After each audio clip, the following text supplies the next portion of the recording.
everyone. Thank you for joining today's session on private cellular networks, where we'll go through some of the growth drivers, challenges, and opportunities that are expected through 2028. We've got quite a deep dive here. I'll try my best to get through it in a good time frame. So my name is Michael Soper. I'm a senior analyst within the telecom practice here at TBR. You can see here's a picture of me from 10 years ago.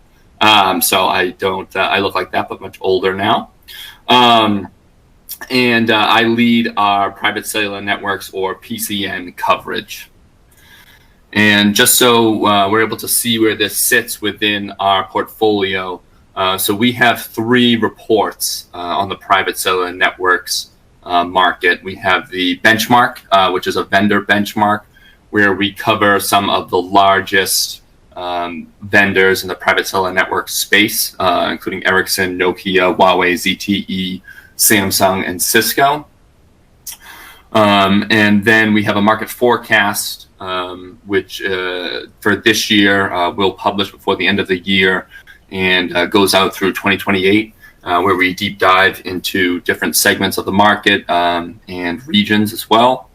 And then we have a market landscape, which we'll publish this week. And that's primarily the content that you'll see in this webinar comes from our private cellular networks market landscape.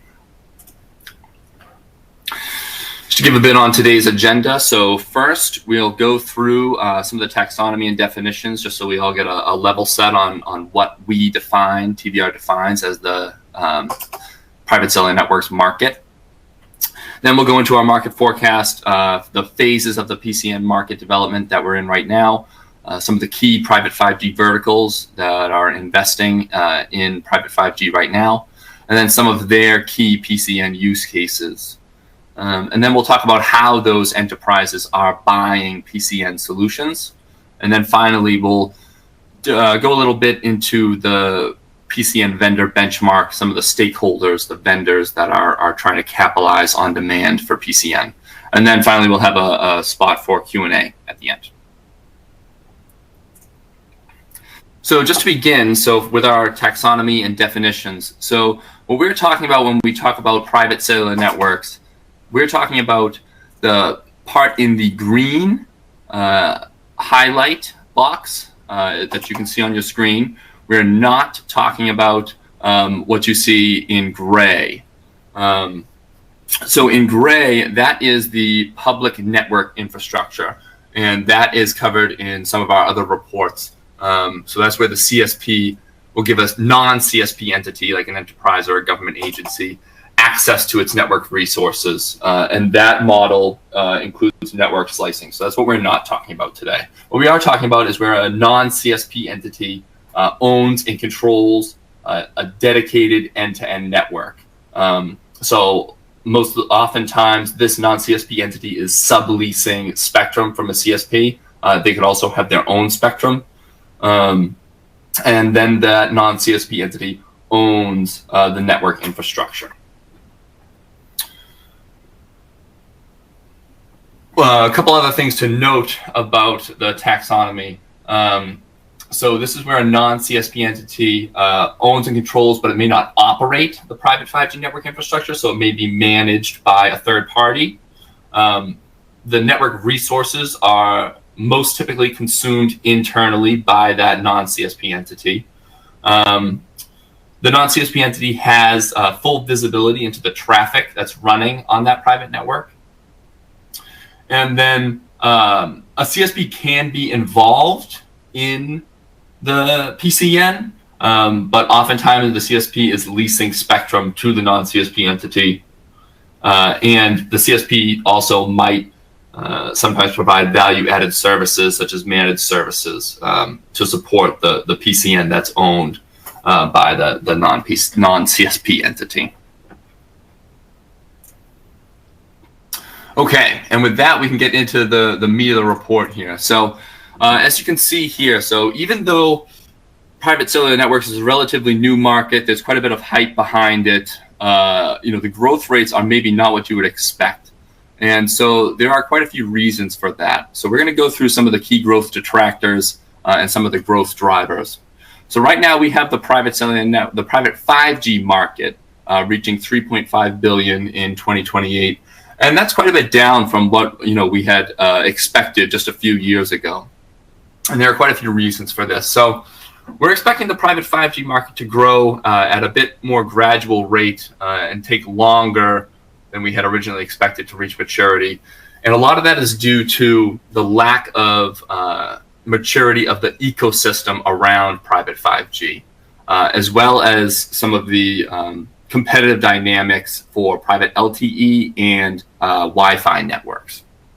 So we haven't seen to date the maturity in private 5G endpoint devices and some of the delays in 3GPP standards have really hindered market development. And so when you contrast that with what private LTE has been able to do, so that's been in use for over a decade. So there's quite a bit of vendor and device and application ecosystem support behind that technology. And this helps bring down costs. Private 5G networks are not really at that stage yet. So they're still relatively expensive for these enterprises who may or may not have the type of expertise in cellular technology. So they may be a little scared off by deploying a private 5G network. Another reason for that LTE kind of remains the dominant private cellular technology at this point is that a lot of the vendors in the market, a lot of the incumbent vendors, they're offering software upgradability of their private LTE solutions to 5G at a later date. So this approach helps the enterprise optimize their total cost of ownership, and it entices them to then commit to that vendor's platform before they adopt to 5G at a later date. And so that's why you can see here that we expect the private 5G market to lag the private LTE market through the end of the forecast period.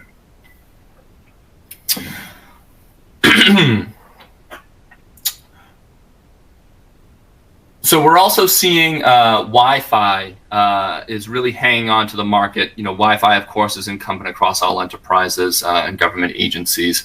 And the Wi-Fi ecosystem is not standing pat in the face of the competitive threat from private 5G.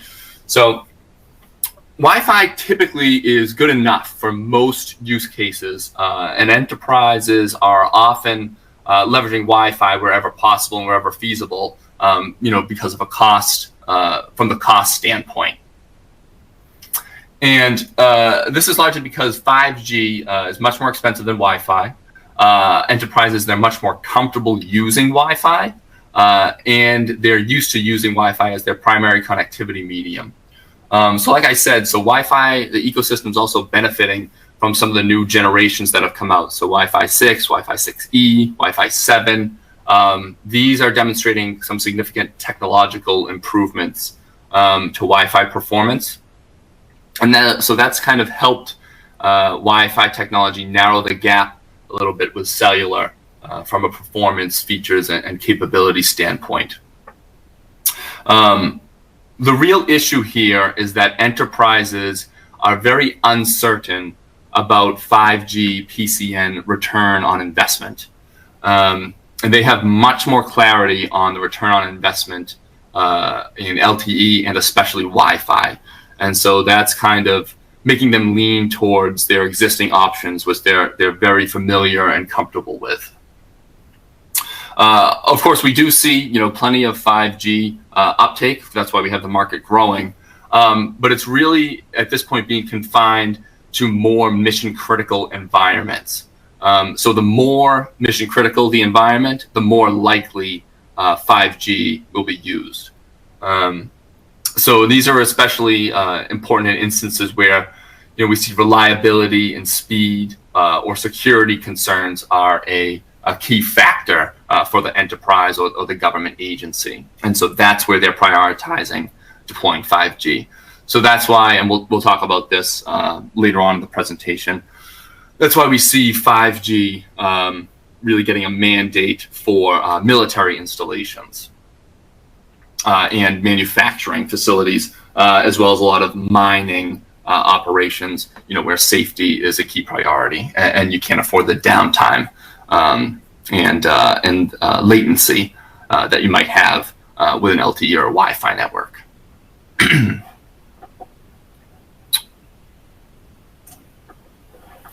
So just so that we're all clear on where we are in the phase of private cellular network market development.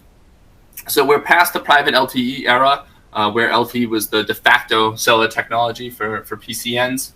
And we're firmly in the 5G transition phase. And this phase is certainly taking longer, as we said, than we expected to develop. Part of that is due to 3GPP release delays that occurred during the pandemic, and then some of the government stimulus initiatives that we hoped or expected to provide an incentive for a lot of enterprises to adopt private 5G. They didn't materialize in the way that the ecosystem had originally anticipated. And so that's kind of elongated the 5G transition phase. As we saw in the previous slide, we expect LTE to be the dominant PCN technology through the end of 2028. And so that's pushing off really the Industry 4.0 realization until 2030 and beyond. So we're expecting that to be realized as 5G technology matures and becomes more widely utilized across all the industries that we'll talk about later in the presentation. We expect hyperscalers will have a significant role to play in Industry 4.0 realization, as they offer more modular and cost-effective PCN solutions. And their effectiveness in the PCN market at this point is very low. They are not big participants in most of the PCN deployments that we've seen so far.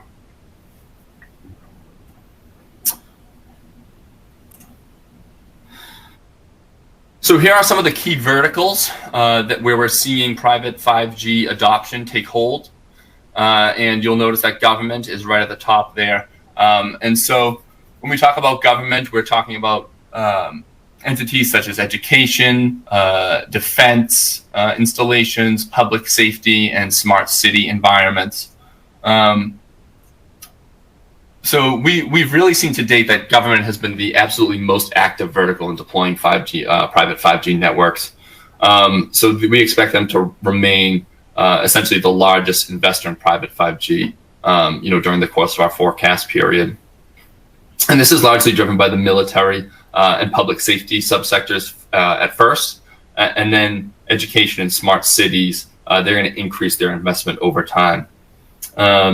So governments find PCN very attractive because they want to own and control when the network is being used for sensitive and mission critical purposes. For some of the less sensitive mission critical purposes, they're more likely to use CSP public networks, but we're not covering that as part of this report.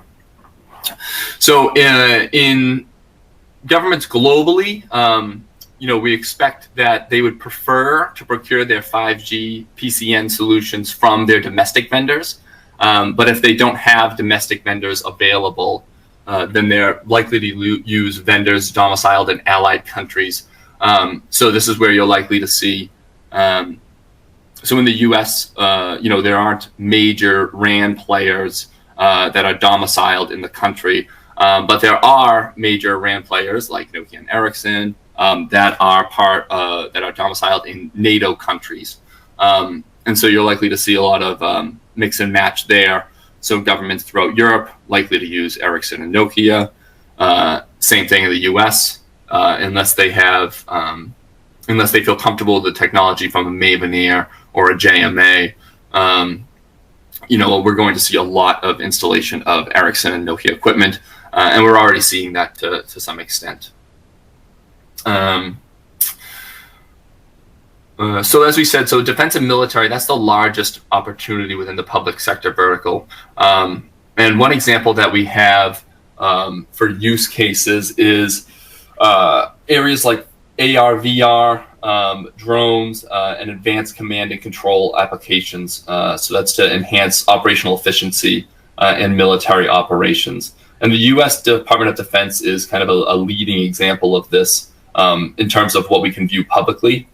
Of course, we expect that China's military and government, they're also heavily using 5G PCNs, and they're leveraging their domestic vendors, Huawei and ZTE, for that. China's a little bit of a different case because the government primarily mandates that the CSP have some role within the private cellular network. So we're seeing fewer deployments in China that are OEM-led or not led by a CSP. So within the government vertical, so Ericsson and Nokia, as I mentioned, they are kind of doubling down on this vertical. So they've both established in-house units that have security clearances that are able to work on federal and state sensitive installations of 5G PCN. So we're really seeing a lot of attention on the government vertical. Second there, we're seeing a lot of adoption among manufacturers, especially automobile manufacturers and other vehicles, including things like tractors. So some of the key manufacturers that are adopting private 5G are companies like Tesla, which is leveraging Ericsson for its private 5G installations globally, and then John Deere or Deere and Company, which manufactures farming equipment. They are leveraging, it appears to be Nokia throughout their factories. They've adopted private LTE, and they're upgrading to private 5G, where they can at this point. And those are the key types of entities that are really adopting private 5G right now. We're seeing some activity in transportation and logistics and natural resources. The mining subvertical is highly interested in deploying private cellular networks. A lot of them have already deployed LTE networks, and they're looking into private 5G. I do want to note that Nokia is a key supplier to a lot of mining companies, especially in Latin America. Nokia has really gained a pretty large footprint in the natural resources sector, especially in Latin America. Okay, and then some of the key use cases for PCNs that we're seeing. So we've kind of touched on a few of these. I don't want to go too deep and spend too much time talking about these, but so of course there's the communications use case that is applicable across all verticals, and then asset insights, where we're seeing that's a key use case for logistics and transportation companies, companies like UPS or FedEx, and Amazon, of course. And then AR and VR. Other than the military applications, there has not been significant demand generated from the AR and VR use case at this point. We're seeing much more in the visual intelligence. So this is driving a lot of smart city 5G PCN deployments because of the applications to surveillance and then image recognition and crowd management and automobile traffic automation. And so that is being applied in places like the US. Las Vegas has a very interesting deployment of a 5G PCN. And then these types of use cases for visual intelligence are applicable across China. They're heavily involved, of course, in surveillance of the population. So that's a key use case there. And then the retail experience, again, retailers have been a bit slower to adopt 5G PCNs in a lot of cases.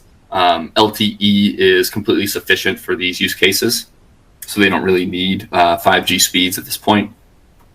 And then lastly, robotics automation. This is where you see the manufacturers adopting 5G PCN. You don't want latency. You don't want high latency. You want low latency. You want high speeds.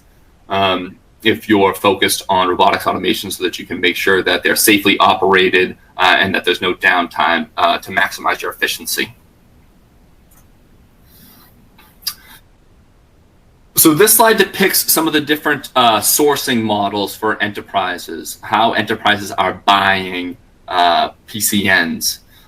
So in most cases, we're starting with an NSP or a network solutions provider. And that's the OEM often that has the proprietary PCN solution. And then that is typically, the OEMs typically have large partner networks that sell their PCN solution to the enterprise. And so those OEMs, NSPs, they don't want to maintain large direct sales forces to go to market to the enterprises. These are the Ericssons and the Nokias of the world. They are primarily engaged with selling directly to CSPs. And then for these for enterprise sales, it's best to leverage the channel to protect your margins. So we're seeing a lot of SI partners becoming involved, as well as CSPs. They are also becoming a key route to market for the OEMs. And a lot of times the CSPs are providing the same types of services as an SI partner. So they're doing the systems integration, they're doing the installation, and then sometimes they're managing the PCN on behalf of the enterprise. One model that we have not seen take off to a large extent is the hyperscaler model, where the hyperscaler sells the solution directly to the enterprise or through an SI partner. This is certainly occurring, but the hyperscalers, when we talk about hyperscalers involved in PCN, it's really Google and Microsoft and Amazon. Their ability to scale in this market has been a bit limited so far. These companies have possibly become a little bit distracted, putting a lot of resources towards their AI build-outs. They're still building out central data centers and stuff like that. So they've put private cellular networks on the back burner just a little bit. And so there are a few reasons why the enterprise is procuring 5G services not directly from a CSP, but leveraging the OEM solution and owning the network. And so the top reason is security, trust, and privacy concerns, and that's what we're seeing factor into government installations. And then the downtime risk, which is where we see manufacturers come into play. And then there's a cultural mindset. A lot of enterprises, they want to control their own assets. Some of them have the expertise at the CIO office to be able to understand cellular technology and implement and manage it. And then they also want the flexibility to customize some of the solutions to their specific needs. So these are, a lot of the more advanced enterprises at this point they're the ones that are not interested in working with the CSPs. Of course, there are plenty of smaller and then carpeted enterprises, maybe less advanced enterprises that might want to procure 5G services from the CSP. Their IT and technical staff, they might not be comfortable supporting the cellular technology. It's highly likely that a network slice could be more cost efficient for them to consume 5G. And then they also don't have to deal with some of the spectrum headaches. The CSPs can just provide a dedicated spectrum and SLA.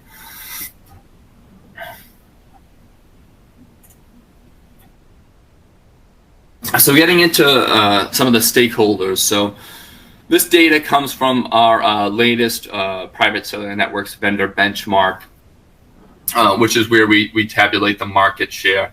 So most recently, the most recent available data is, of course, 2023, and we will republish this next year. So as you can see from these graphs, so the one on the left is the private cellular network's market share in 2023, and then on the right, it's the market share excluding China.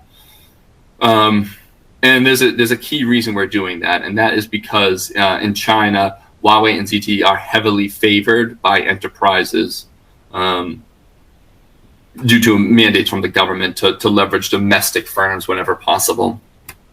And so that kind of has crowded out Nokia and Ericsson from really supplying, certainly military installations and state-owned enterprises, especially within the Chinese market.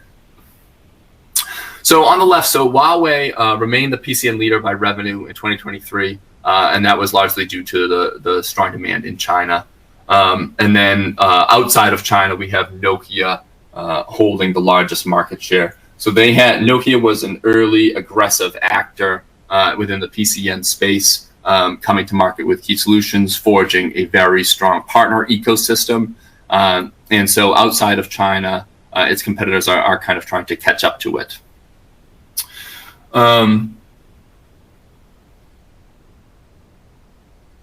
So we're also tracking Ericsson here. So Ericsson, they gained quite a bit of share in 2023.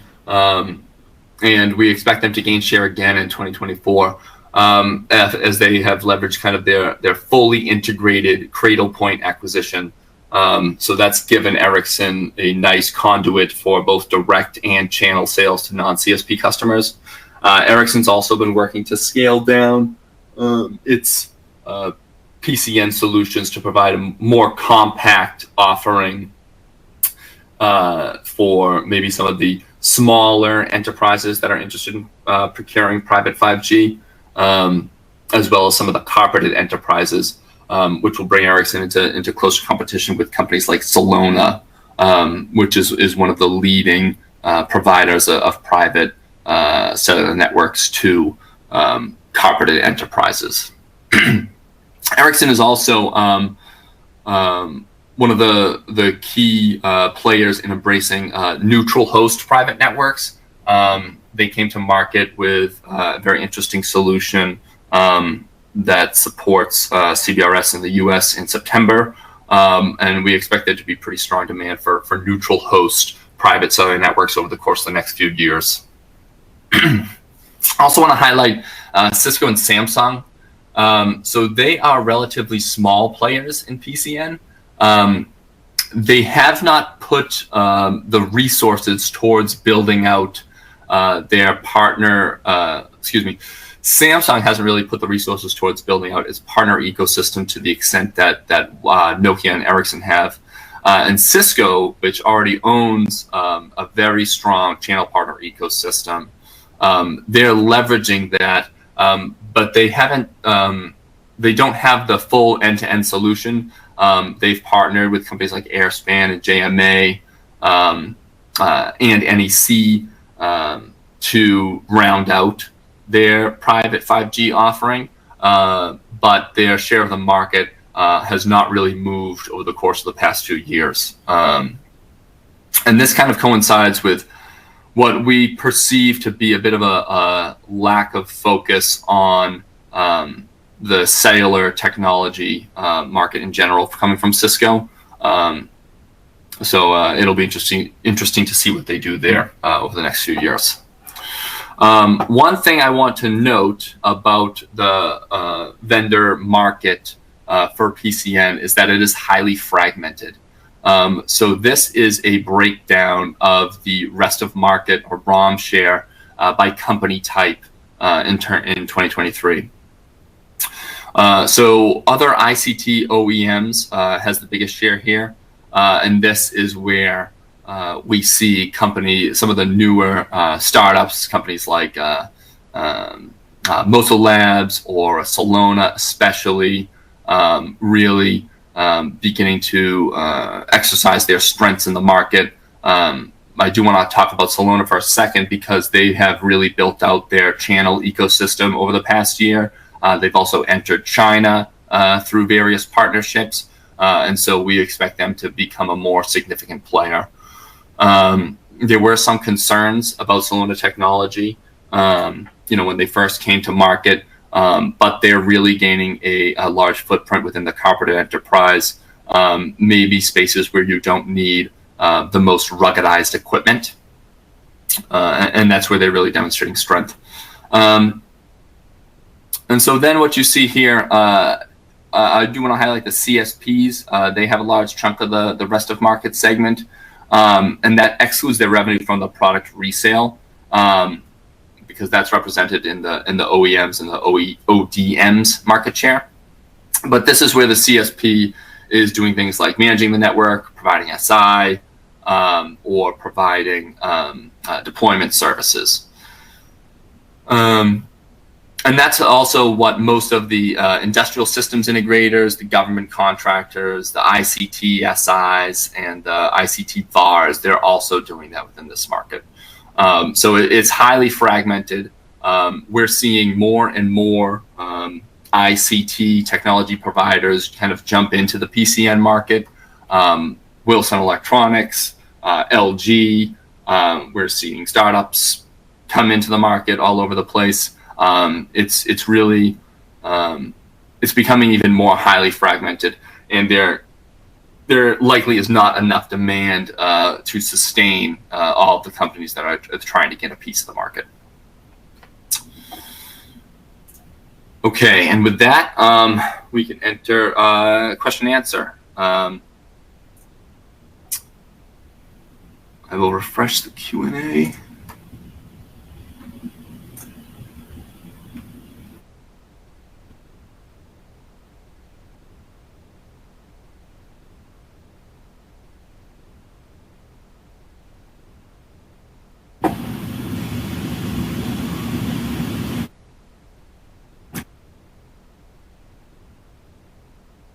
Alternatively, if there are no questions, then we can close out, and I can thank everybody for attending. Hopefully you found this interesting. Go ahead, is that Haley? Yeah, thanks, Mike, and thank you everybody for attending today. If you have any follow-up questions, please feel free to reach out to the team. We're happy to field those. If you're interested in a deep dive session of the underlying research from today, or if you're interested in gaining access to the research from today, you can indicate that in the survey section of the portal. The replay will be available after the event and will be sent out to everybody via email. And it looks like there's a question that popped up into the chat. Mike, I don't know if you want to take that now before we close out. Sure. Yeah, I'll take that first. Sure. It says, how do you think Ericsson is increasing their share? So Ericsson was a little bit later to the game than Nokia in the PCN space. So when they first started doing it, they did not have a wide channel partner base. They've expanded that significantly over the last 2 years. Similarly, Ericsson was really only able to go after kind of the large enterprise. So they were providing PCNs to ports, military installations, things like that. Really, really large deployments because their solution had not scaled down yet. And then with the acquisition of Cradlepoint and the full integration of that channel, as well as the full integration of Cradlepoint's portfolio, Ericsson is really much better able to address private cellular networks market beyond large deployments. So they've scaled down their solutions, they've expanded their channel partner base, and so that's helped bring costs down. And since then, they've been able to take some share in the market.